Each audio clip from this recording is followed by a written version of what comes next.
To work with the Speaker on this, and I recognize the distinguished gentleman from California, Mr. Lungren, for 7 minutes. The gentleman from California is recognized for 7 minutes. I thank the gentleman for yielding. Mr. Speaker, the manner of our withdrawal from Iraq will dramatically affect the credibility of American foreign policy. Our actions must not leave the anti-Semite masquerading as the president of Iran with the misimpression that his thirst for nuclear weapons can ever end with the realization of his dream of nuclear holocaust, this time engulfing a Jewish national homeland. In the larger geopolitical context, like it or not, credibility is the currency of a global superpower. The argument has been made on this floor that our engagement in Iraq has had the effect of diverting our attention from other threats to our security interests, such as a nuclear North Korea, by the military buildup of China, or even a resurgent Russia. The recent glimmer of hope from the multi-party talks with the Hermit Kingdom demonstrates that it is possible for our nation to, yes, walk and chew gum at the same time. The war in Iraq has not come at the cost of disengagement. However, perhaps more importantly, we cannot avoid the fact that the manner in which we turn control over their country to the Iraqis will send a message across the globe to friend and foe alike of whether we are a reliable ally and a predictable adversary. It is simply not possible for us to divorce our role in the world from our credibility as a nation.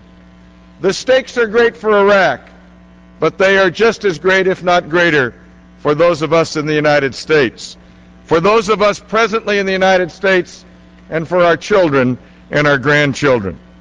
Although everyone, including the President, has acknowledged that things have not gone as planned in Iraq, this should not lead us to overlook the fact that the Iraqi people have chosen their nation's leadership in democratic elections 3 in a row, with more and more people participating, larger percentages of the population participating, in numbers and percentages that frankly would embarrass our country when you look at the turnout we have for elections. Sometimes we explain the low turnout in our elections because of bad weather. Their bad weather wasn't the question. It was the threat of death if they participated in elections, and yet they went forward to do so. They've ratified a constitution that represents a dramatic departure from the rule of one of the most repressive regimes of the globe. And we sort of slide by that and say, well, we got rid of Saddam Hussein, but look at the mess those people are in over there. It is a difficult proposition. This president warned us after 9/11 it would be a difficult proposition. It would take fortitude, it would take persistence, it would take resolve. At the same time, however, it is this very hope of democracy that has led those extremists who fear such a prospect to lash out in a wave of violence.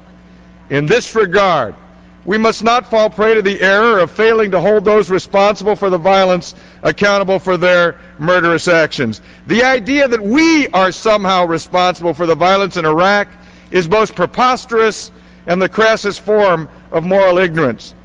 Those who commit the murder, those who drill holes in people's brains, screw fellow human beings to walls, and consider decapitation a form of religious expression, they are the ones who are responsible for the atrocities and massive human rights violations concerning the people of Iraq.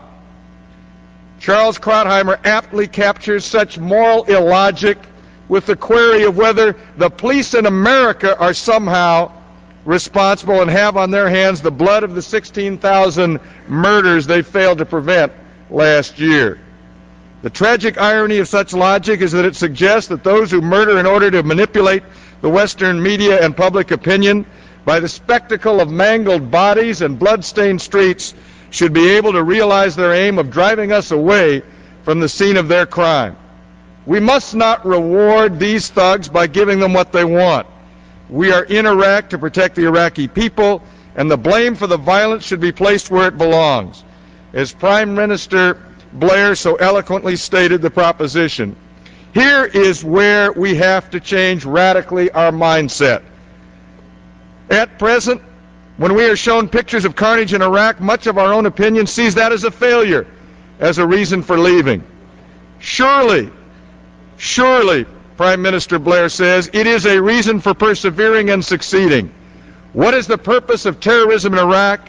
It is to destroy the prospect of democratic progress. In doing so, they hope to deal us a mortal blow. They know the victory for them in Iraq is defeat, not only for Iraqi democracy, but for democratic values everywhere. The challenges before us relate to the formulation of policy, but this should not be considered in a vacuum. For the most important asset of the United States in Iraq is the quality of the men and women of our armed forces. It is in this regard that the person charged with the responsibility of implementing our new policy, General David Petraeus, is well suited to perform such a task. In addition to his experience in the area around Mosul, he is the co-author of the recently released Military Field Manual on Counterinsurgency Doctrine. History provides us with examples where military commanders who've been brought into the theater of operations in order to turn around what seemed at the time to be less than promising, as illustrated by the appointments of General Grant or even General Patton, to name two just examples. If there ever was a need for such leadership in Iraq, it is now. General Petraeus is a critical component to our prospects for progress. And I know everybody says, well, they support General Petraeus, they support our troops. But it does seem odd that when the other body confirmed General Petraeus unanimously, they followed it up by suggesting that what he was going about was a fool's errand. And I know everybody here supports our troops, but listen to what you are saying. On the one hand, you say, Godspeed, General Petraeus, and on the other hand, you say, you are doomed to failure. Gentleman's time has expired. Mr. Speaker, I yield an additional minute to the gentleman from California. The gentleman We need to meet the is challenge of recognized for an stabilizing additional Iraq, 1 minute. primarily in Baghdad and Anwar province, is essential to the orderly withdrawal of American forces. Any precipitous action which fails to accommodate this concern would likely have untold consequences for innocents within Iraq, in the broader Middle East, and ultimately the security of the American people. Again, however, it must be emphasized that the long-term success or failure of democracy in Iraq rests with the Iraqis themselves. As Farhad Ajami of Johns Hopkins University has pointed out, we have given the gift of freedom to the Iraqi people, which by nature entails the conclusion that their future is in their own hands. This new strategy, and I stress it is a new strategy, recognizes that our remaining days in Iraq must be dedicated to making this transition to a new political order possible. Not just getting out, but getting out as we succeed in our effort to establish a stable democracy in Iraq.